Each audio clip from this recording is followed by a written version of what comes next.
ರಾಜ್ಯ ರಾಜಕಾರಣದಲ್ಲಿ ಹಲವಾರು ಆಗುವಗಳು ಬರ್ತವೆ. ಇಲ್ಲಿ ಒಬ್ಬ ಸಜ್ಜನ ರಾಜಕಾರಣಿ, ನಾನೇ ಸಜ್ಜನ ರಾಜಕಾರಣಿ ಅಂತ ಹೇಳೋದಕ್ಕೆ ಯಾರಿಗೂ ಸಾಧ್ಯ ಇಲ್ಲ.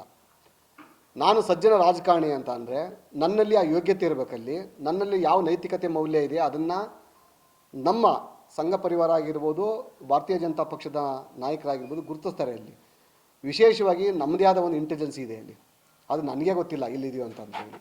ನಾನು ಏನು ಮಾಡ್ತಾಯಿದ್ದೀನಿ, ನನ್ನ ಕಾರ್ಯವೈಖರಿ ಅಂತೇಳಿ ಪ್ರತಿಯೊಂದನ್ನು ಕೂಡ ಅದು ಸೂಕ್ಷ್ಮವಾಗಿ ಪರಿಗಣಿಸಿ ಅದನ್ನು ಇಲ್ಲಿ ವರದಿ ಕೊಡಬೇಕು, ಕೊಡ್ತಾರೆ ನಮ್ಮ ಪಕ್ಷದಲ್ಲಿ.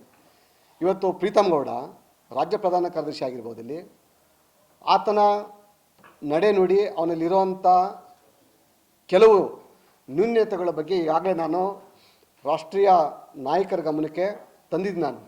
ಅವನು ಎಷ್ಟು ಭ್ರಷ್ಟ ಇದ್ದಾನೆ, ಎಂಥ ಕೊಲೆಗಡಿಕೆ ಕೆಲಸದ ಕೈ ಹಾಕಿದ್ದಾನೆ, ಅವನಿಂದ ಎಷ್ಟು ಮನೆ ಹಾಳಾಗಿದೆ, ಯಾರ್ಯಾರ ಮನೆ ಹಾಳಾಗಿದೆ, ರಾಜಕಾರಣದಲ್ಲಿ ಅವನು ಯೋಗ್ಯನೋ ಅಯೋಗ್ಯನೋ ಅಂತೇಳಿ ನಾನು ಈಗಾಗಲೇ ರಾಷ್ಟ್ರೀಯ ನಾಯಕರಿಗೆ, ರಾಜ್ಯ ನಾಯಕರಿಗೆ ಪತ್ರ ಬರೆದಾಗಿದೆ. ಯಾವುದೇ ಭಯ ಏನಿಲ್ಲ ಇಲ್ಲಿ.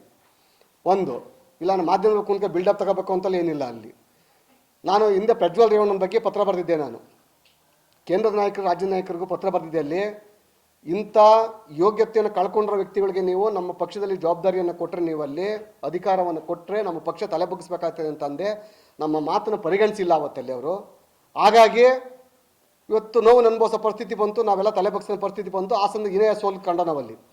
ಮುಂದಿನ ದಿವಸಗಳಲ್ಲಿ ಪ್ರೀತಮ್ ಗೌಡನಿಗೆ ನಮ್ಮ ಪಕ್ಷದಲ್ಲಿ ಯಾವುದೇ ಉನ್ನತವಾದ ಹುದ್ದೆ ಜವಾಬ್ದಾರಿಯನ್ನು ಕೊಡ್ತು ಅಂತ ಅಂದರೆ ನಮ್ಮ ಪಕ್ಷ ಯಾವ ಏನೇ ಸ್ಥಿತಿಗೆ ಹೋಗ್ತದೆ ಅಂತೇಳಿ ವಿತ್ತು ದಾಖಲೆ ಸಮೇತ ಕೊಟ್ಟಿದ್ದೀನಿ ನಾನಲ್ಲಿ.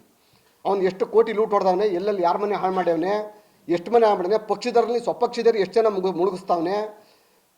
ಹಾಸನ ಜಿಲ್ಲೆಯಲ್ಲ, ಕರ್ನಾಟಕದಲ್ಲಿ ಯಾವ್ಯಾವ ರಾಜಕಾರಣಿ ತೆಗಿಬೇಕು ಅಂತ ಪ್ರಯತ್ನ ಪಡ್ತಾವನೆ ಅಂತೇಳಿ ದಾಖಲೆ ಸಮೇತ ಕೊಟ್ಟಿದ್ದೀನಿ ನಾನು.